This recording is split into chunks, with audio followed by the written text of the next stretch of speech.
பவுனு பவுனு தான் திரைப்படம் எடுத்த ஒரு இடத்த தான் அன்றைக்கி நம்ம பார்க்க. இந்த திரைப்படம் 1991ஆம் ஆண்டு வெள்ளித்திரையில் வெளியாகி ஒரு சூப்பர் டூப்பர் திரைப்படங்க. இந்த திரைப்படத்தில் நம்ம பாக்யராஜ் சாருடைய ஒரு நகைச்சுவை காட்சி எடுத்து தான் நம்ம இன்றைக்கி பார்க்க போகிறோம். அந்த இடம் எதுன்னு பார்த்தீங்கன்னா, ஈரோடு மாவட்டத்தில் இருக்கக்கூடிய கோபிச்செட்டிப்பாளையம் பக்கத்தில் இருக்கக்கூடிய. அப்படி என்ன இது கஷ்டப்படுற அளவுக்கு திருப்பதி மலையா சபரிமலையா? இது பாரு, கண்ணு கெட்ட தூரத்துல இருக்கு. 2 நெட் எடுத்து வச்சா போயிடலாம். இதுக்கு போய் பவளமலை முருகன் கோயிலுங்க.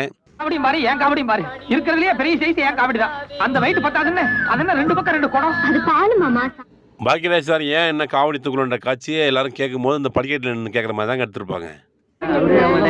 என்ன கவுண்டர, எல்லா சாமிகளும் காவடியோட ரொம்ப நேரமா காத்துட்டு இருக்குது.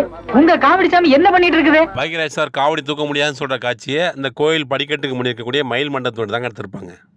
மாமா இது பார், நீ எனக்கு எந்த சமாதானம் சொல்லிட்டு இருக்க வேண்டாம். நான் இன்னைக்கு காவடி எடுக்க மாட்டேன். என்ன மாமா அது குழந்தை மாதிரி அடம் பிடிச்சிக்கிட்டு?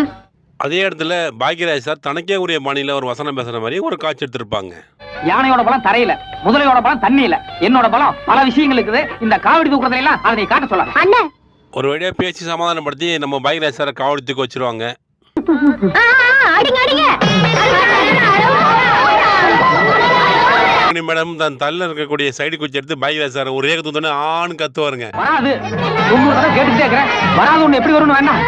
வெயிட் தாங்காம அவஸ்தையில் இருக்கிறேன். இது உங்களுக்கு ஆட்ட மாட்டேன் கேட்கும். வழி தாங்க முடியாது பாக்யராஜ் சார் ஆண் கத்தும் போது அருள் வந்து ரோஹிணி மேடம் கத்துற மாதிரி ஒரு காட்சியும் இதே கோயில் வாசல் தாங்க எடுத்திருப்பாங்க.